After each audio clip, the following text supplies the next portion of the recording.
Hi Year 12, we've got the second poem to have a look at now.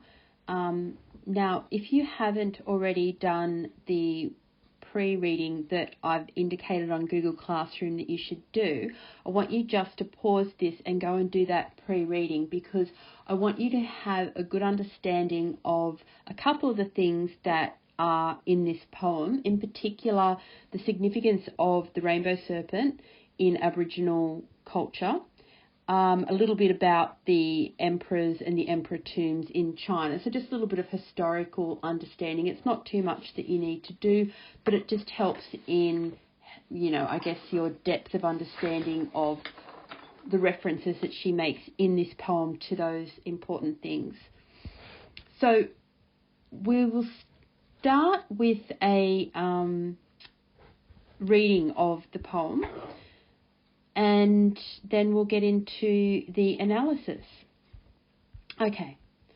China woman. High-peaked mountains stand against the skyline.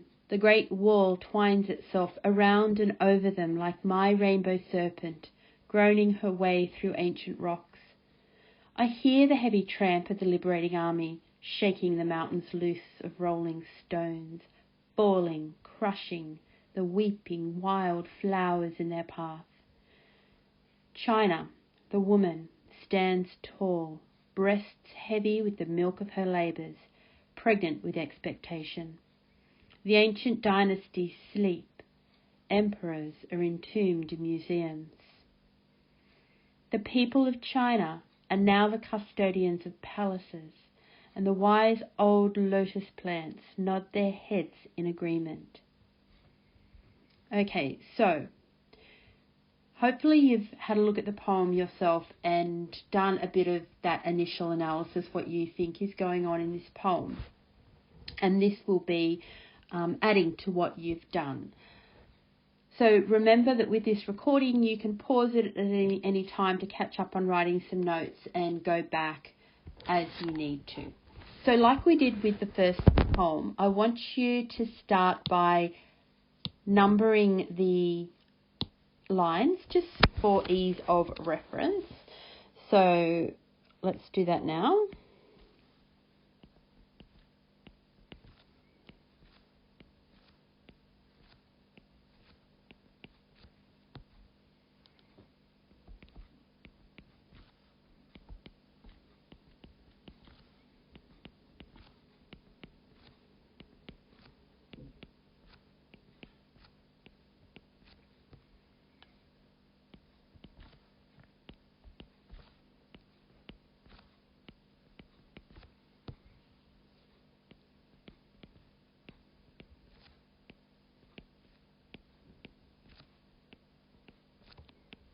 Okay, so 30 lines, but as you can see, they're very short lines, and it's not a long poem, and there isn't the rhyming or that stylistic feature that sometimes we identify with poetry. It's a free verse poem that really is allowed to be itself without adhering to any of the rules of some of the types of poetry that have got those, certain amount of lines or structure and things like that. I think that what the sparsity of language does in this poem for Oodgeroo is it allows for us to understand that every word that she has here is very important and very significant, because there are so few words, and so she has to be very judicious in her selection of the words in order to create the images that she intends. And so we have not much in the way of language going on here in terms of the volume, but certainly we've got a lot in terms of imagery. She's selected her images very, very carefully. I'm not going to make note of that on my copy of the poem, but that might be something you want to write down in your own notes. So just pause and write that down if you want to. Okay, so the most important thing to start with this poem is that we have an extended metaphor that runs throughout the poem. Now, you'll notice that China is personified as a woman, and what we call it when this personification in this case runs through the whole poem is we call it an extended metaphor, because the whole poem is referencing China as a woman. It's not just one little image that we have there. So we're going to write that up the top of our poem because it is really important. So we're writing extended metaphor of China as a woman.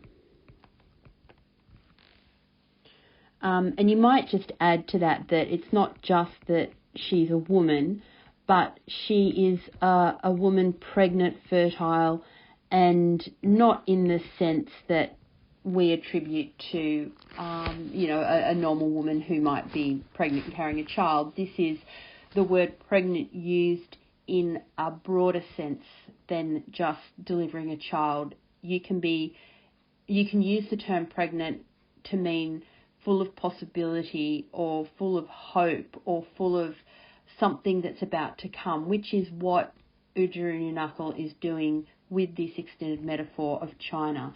So she's basically saying that there's this ancient history in China that she sees very much in a line with the ancient Aboriginal history in Australia, and that China in its present will hold on to the past and continue to protect it and ensure that the messages of the past and the importance of the past is there for the future.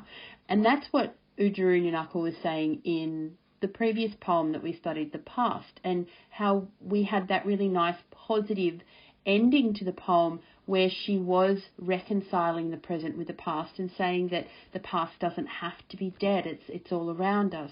And similarly, she's got a very strong message of hope for the past's importance in the future of China, and she links that to Australia. There is this cross-cultural connection between Australia and China going on here, and I mentioned that in the notes that you read previous to watching this. So once again, if you haven't had a chance to look at those notes, it's really important that you do that so that you understand some of the annotations that I'm writing down here. So when Oodgeroo went to China, as we know, she became very inspired, and she felt that it was the beauty, the majesty and the past and the history of China that got her back writing poetry and allowed for that inspiration. So I guess China was a muse for Oodgeroo Noonuccal. If you don't know what a muse is, it's something or someone usually that inspires an artist, whether it be in poetry or literature or painting or in a movie, someone that or something that the composer keeps drawing inspiration from. High-peaked mountains to stand out against the skyline, so this very majestic look of China. The Great Wall twines itself, and the first thing that I want us to make note of here is this verb twines. Now, the verb, it's a strong verb, and it suggests that there's this continual growth. If we think of a vine and a vine twining itself around something, whether it be around a tree trunk or around, a pole or whatever, there's this strength of the verb, and we've got lots of instances in nature where vines like that can actually choke out, whatever it is that they're clinging on to, because it's quite a strong action. So it suggests continual growth because we've got this man-made structure, but she's referring to the man-made structure in with a verb that sounds very much like it belongs in nature. So let's write suggests continual growth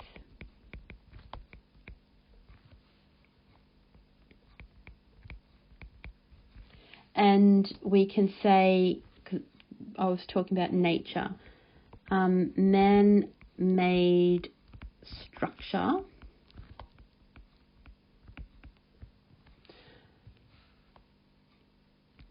And we're just going, oh, what did I do? Whoops.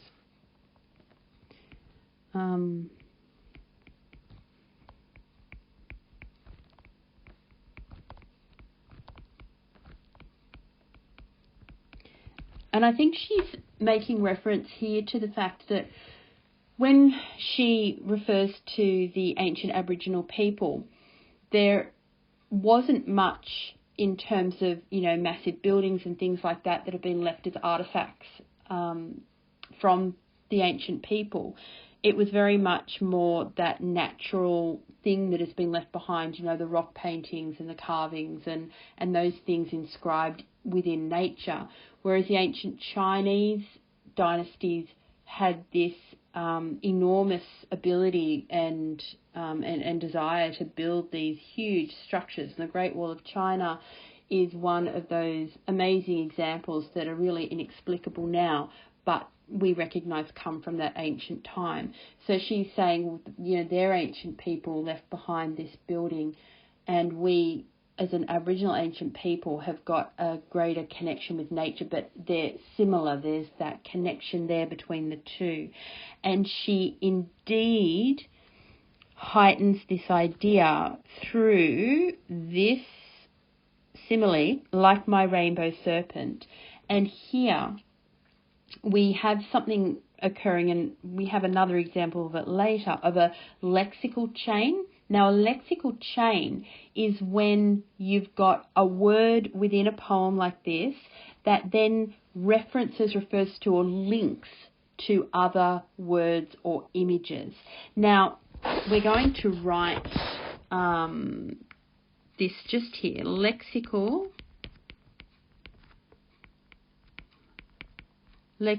chain, and the lexical chain that we are referring to is that twines.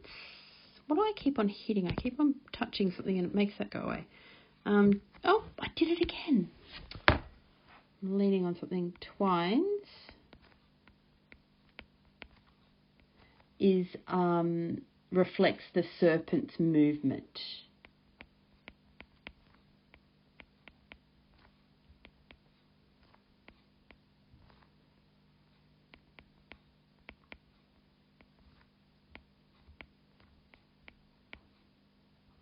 Now, it might be worth your while to just, in your English notes, jot down the definition of lexical chain if it's one that you haven't come across before.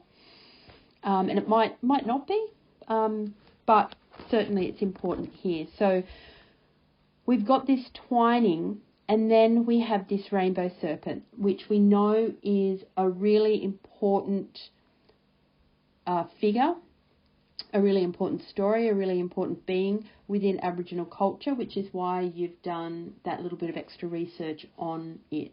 Now, just while we're here, make note of the fact that she has here used this personal pronoun of my, and it just emphasises that cultural ownership that she feels to her culture. So personal pronoun, cultural ownership.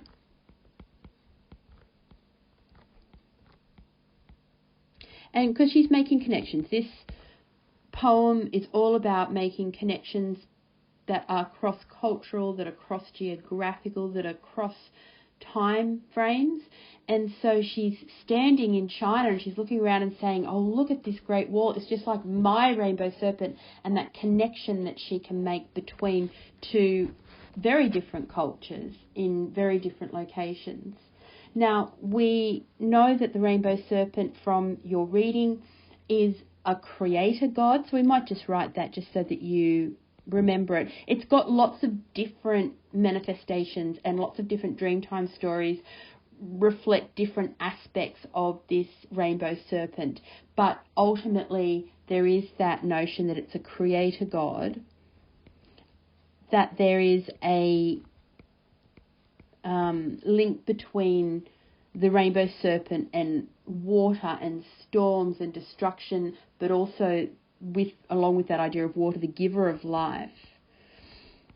And the fact that the rainbow serpent can also be seen in a feminine sense, and it can be depicted with breasts and as a fertility symbol that gives birth. And so that's all in the notes that you read previously, but that's important here because it really does align with the extended metaphor that really, when we get down to lines 16 and through to 20, we've got that metaphor of China being a woman that is a giver of life and a holder of life, and the rainbow serpent here is linking to that. So we're going to write aligns with the extended metaphor. Aligns with the extended metaphor in lines 16 to 20. Okay. Continuing on with... Oh, we didn't write that it was a simile, did we? Let's write that. Where shall we write it? Just... Oh, what did I do? Can I go back? Ooh, that's good. Okay. Let's just go simile. All right. Now, groaning her way. We have this continuous image of the female, the rainbow serpent being female here in the manifestation that Oodgeroo is referring to. And that word groaning is a great one, and, very, very cleverly placed, because it does a couple of things here. In one sense, what I thought of as soon as I read it was the groaning of labour, of a woman giving birth. And it can also, though, be seen as a lexical chain, like the lexical chain we have with twines and rainbow serpent, because we're just about in lines 9 and 10 to hear the heavy tramp of the liberating army. And so that idea of the army and the labours of the army who were the creators of the Great War, and how arduous that task was. So there's a couple of different ways we can interpret this word groaning. So let's start with the idea of the groaning of the labouring mother.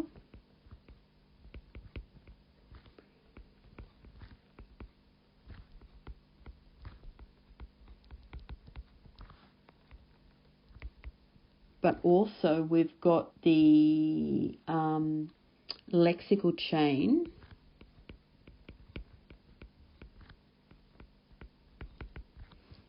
of the labours men put into building the wall.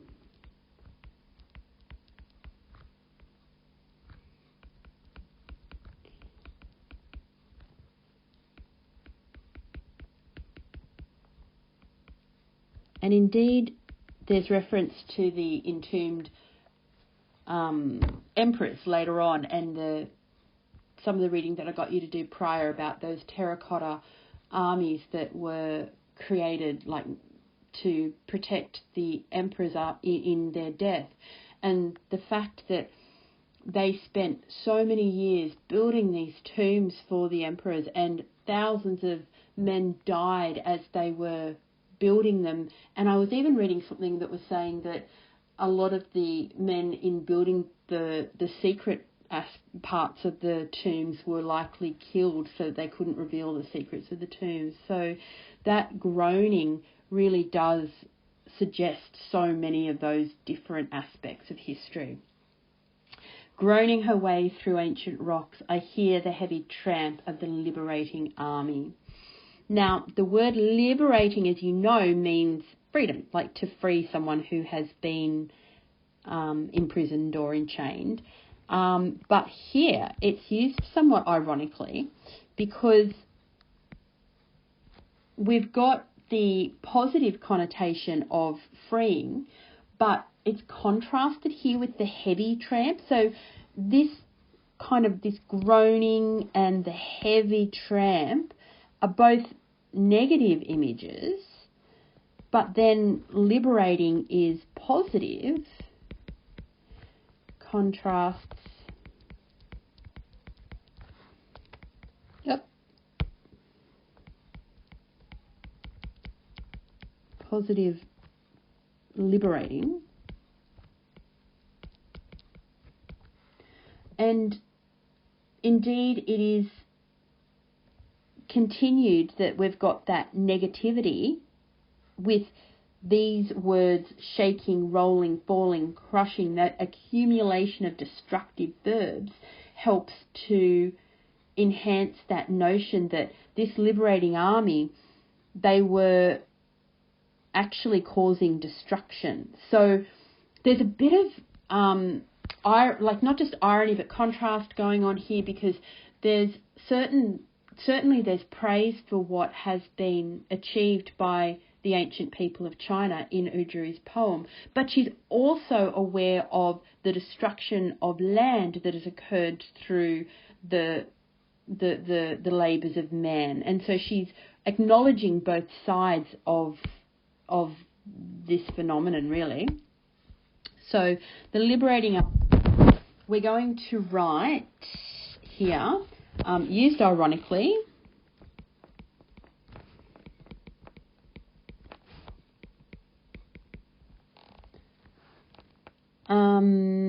and then if we just do a little arrow to that, because that's why it's ironic, it's kind of contrasting the negative, but we're also going to go here,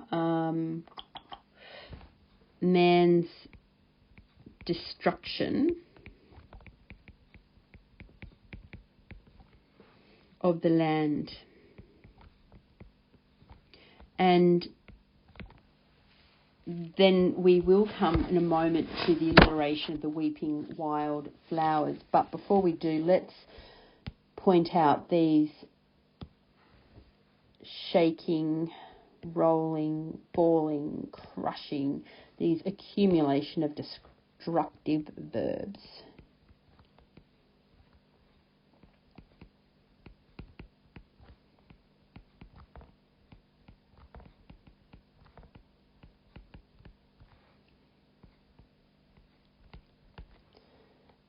And, I mean, they're all quite harsh, aren't they? Shaking, rolling, falling, crushing, harsh with the heavy as well. And then I think there's a real gentleness that comes with the weeping wild flowers. We've got this really sad alliteration of the W, and it reminds us of loss, or it infers loss of both country and people. And here she's referring to both China and Australia. And there's a very clear allusion here to the colonisation of Australia and what was lost to the Aboriginal people when white man invaded. So we are going to say alliteration,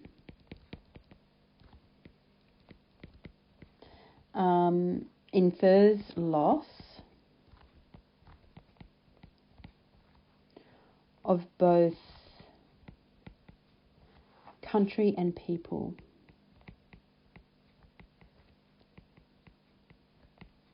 And look, just always remember that whenever, we're looking at these images, she's referring to both China and Australia.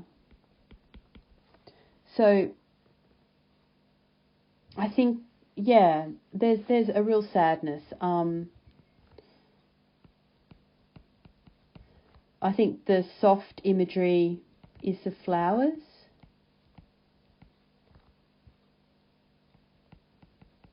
And it gives it a real sense of poignancy and sadness. So let's just say heightens heightens the sadness.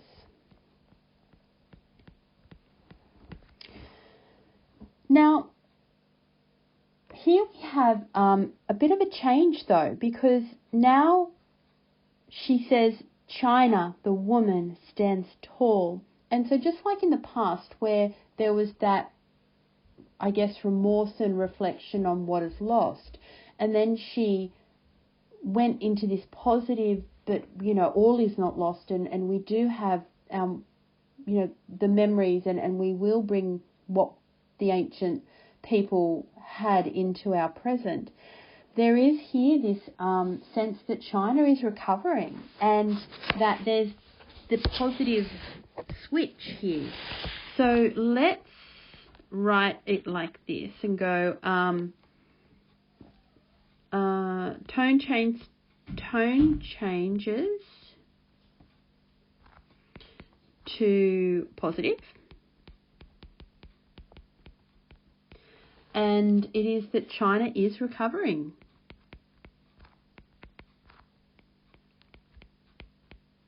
Just like Australia was and is and will continue to recover, or the Australian Indigenous people in particular.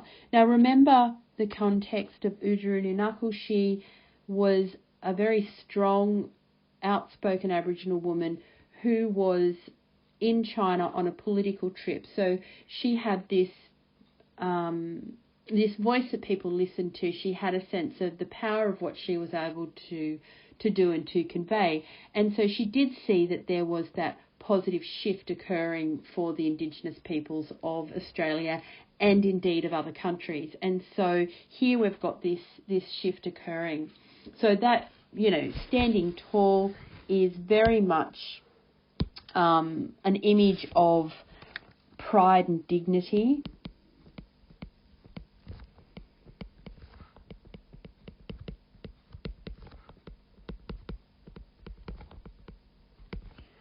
Breasts heavy. So, of course, we've got an image here of a mother ready to feed her child. And the breasts heavy here shows us that China is ready to feed and renew herself, just as Oodgeroo's journey is rewarding her as a poet. So you would have read, hopefully in the notes previous, that her trip to China inspired her. Like I said at the beginning of this recording, China was a muse for her in a way. And so there's the notion that it's not just that China's feeding and renewing itself as a country, but also that it's feeding and renewing Oodgeroo as an artist, as a poet, and as someone who is able to convey the messages of the ancient people. So it's an important image, this one. Let's write, China is ready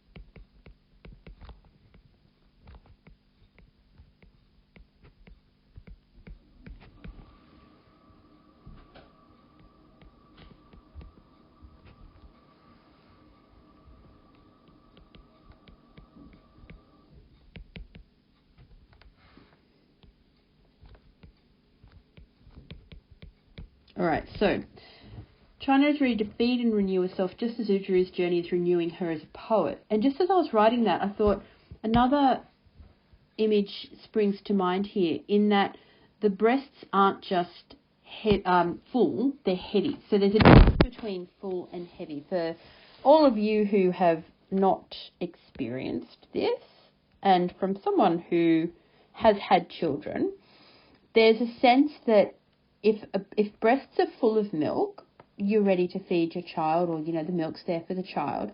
But if breasts are heavy with milk, there's the notion that the child is overdue to be fed, that there's too much milk. And so perhaps here we've got the idea that so much time has passed and there's an impatience for the past now to be recognised and for China to renew itself. similarly to the Australian Aboriginal people who were well overdue the cultural recognition in Australia that they were fighting so hard for, and unfortunately continue to fight for. But so breast heavy, so let's just go, it's all imagery, overdue, a sense of having waited a long time, perhaps, yeah.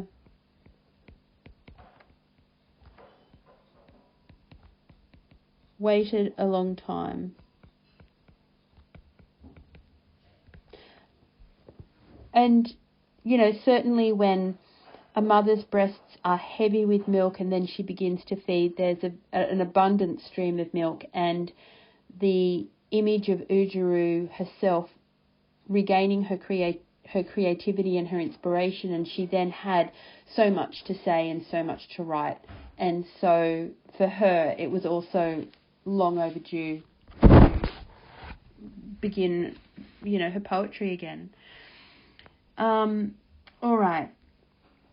Breasts heavy with the milk of her labours, pregnant with expectation. And so the image that I referred to previously about pregnancy meaning that it's just something that is ready, something that's there, that's about to come, it's about to be part of the present, and where, you know, she sees China as being ready. She sees Australia as being ready. So let's say China and Australia, and Oodgeroo herself, of course, are ready to embrace the past. The ancient dynasties, and of course we know that dynasties refers, in this context, to the dynasties of China. So here we've got the connection to the past, that human history. The ancient dynasties sleep. Now, it's very interesting that we have got this word sleep all on its own here. It's the only time in the poem that she uses just one word on a line, and add to that she's given it punctuation. There's a full stop. We're supposed to pause on this word sleep. And I thought about this, and I thought, you know, we always think of sleep as being peaceful, and sleep is a euphemism that we use for someone who's died. We say, oh, they've gone to sleep, because there's a much more peaceful idea surrounding that word.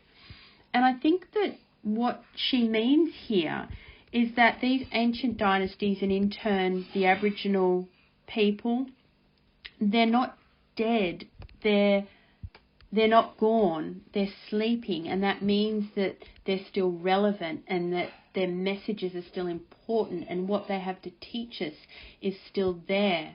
And so even though we know, yep, technically, literally, they're dead, she's not referring to the human form as much as she is to the culture or the past. And those, if they're just kind of lying dormant and sleeping, there's a much greater sense of them being relevant and discovered, I guess. So let's write the ancient cultures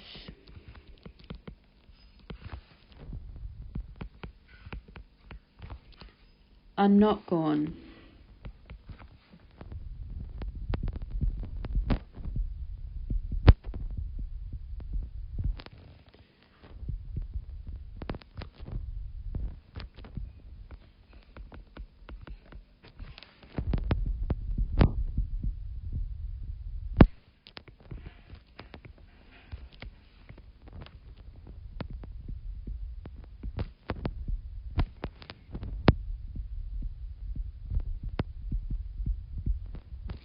Alright, so what I've got there is the ancient cultures are not gone, not dead. They are waiting for those in the present to acknowledge them. And it's gentle. We've got such a contrast of images here. As I said before, we've got those destructive verbs of shaking, rolling, falling, crushing. And then we've got the weeping, wild, and the sleeping. So she's continually contrasting her images and the tone of the poem here, which really is in line with that idea of the past and the present, and there, being contrast between the two, but we can have them there together. Emperors are entombed in museums. Now, we know from previous reading that there are many amazing tombs in China that are just, beyond belief. And the emperors are there entombed. And the idea was that they would be protected by the things that they were buried with that were put in their tombs. And so, the terracotta army, or when they had slaves that were buried with them, or, whatever it was. But now there's there is a sadness that they're now entombed in museums. And so that notion that those tombs are now, and I mean, there are emperors in their tombs in museums, but there are still lots of tombs that have been left as much as is as possible, but they're still places of tourist interest, and so they still are now places that people go and visit, and you pay money and look. And so the negativity comes in that ritual of the past hasn't been, I guess, strictly adhered to. It's been disturbed, and we're now looking at it and disturbing it. But there's also positivity here. So again, another contrast, because museums are places of reverence. They're places where we put things that we know are very important to protect them, and we go to museums to learn about the past and to look and to remember and to acknowledge. And so it's not all bad. Because she then goes on to say that the people of China are now the custodians of palaces. So let's write some things here about this. So emperors are entombed in museums. So we're going to start off by saying,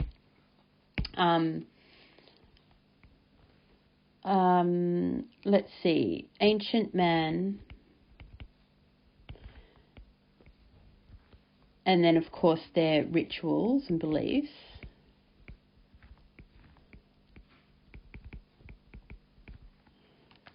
Disturbed by modern man.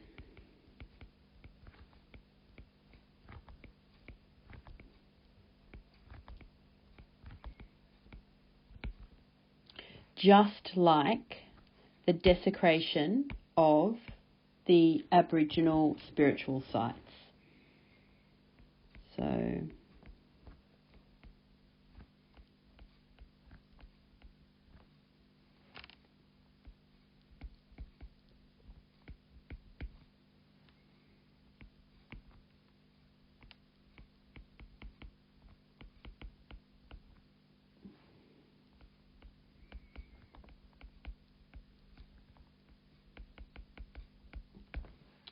So obviously that's our negative imagery, but we're going to contrast that with our positive.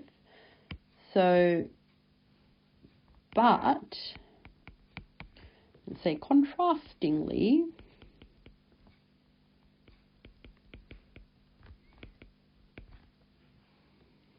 also positive.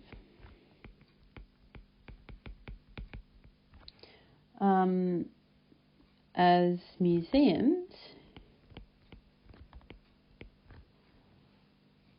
I've just misspelt museums. How about I get that right? The word is right there in front of me.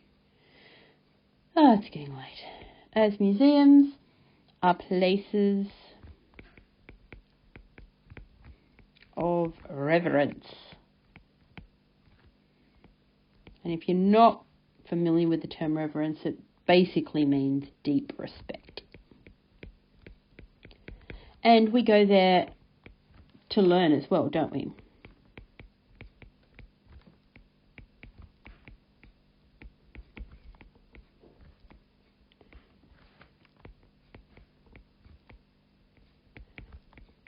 So places of learning and preserving. So negative with the positive.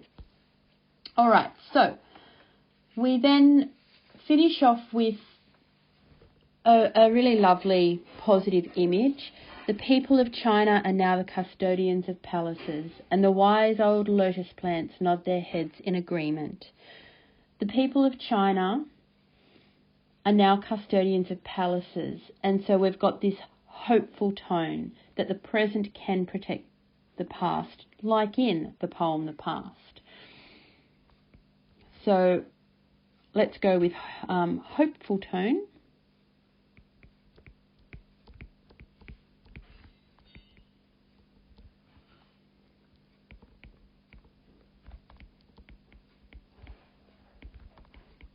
And I pretty much wrote this above, didn't I? The present can, or, you know, the museums protect, preserve. The present can protect the past. And I'm just going to write here, like in her poem, The Past. Because when you're writing your essays, you'll want to have those thematic links between the poems so that you can talk about them as a suite of poetry and holistically. And the wise old lotus plants. Now, we've got here, of course, a return to nature, which is really important because of the significance of nature for Oodgeroo as an Aboriginal woman. So, return to nature. And if you didn't already know, lotus plants in many cultures symbolise rebirth, spiritual enlightenment. And so for Oodgeroo, this was her experience, and it's the image that she finishes on. So symbolises rebirth, spiritual enlightenment.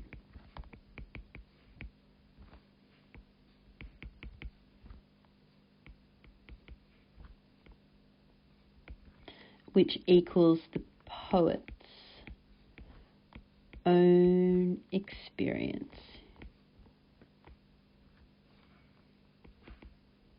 Okay. The lotus plants nod their head in agreement, and so the idea that nature is happy with where we're heading. They're nodding their head in agreement, and there's certainly cross-geographical ideas here. She's talking about the world as a whole, in particular China and Australia.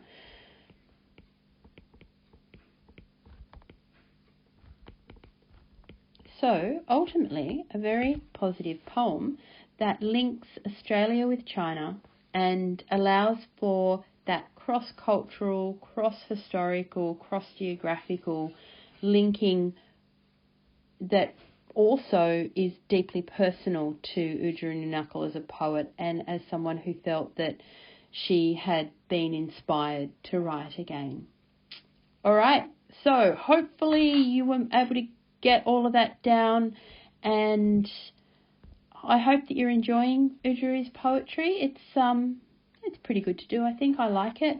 And the next time we do an analysis of poem will be together in class largely, but I will still probably do something like this so that we've got this as a resource. But maybe if you guys can have a think about whether this is really useful for you, and let me know, put a comment on the Google Classroom or even on the YouTube page, and just give me a bit of feedback as to whether or not this is a useful way to analyse poetry moving forward. All right, guys, have a good week. I will talk to you soon. Bye.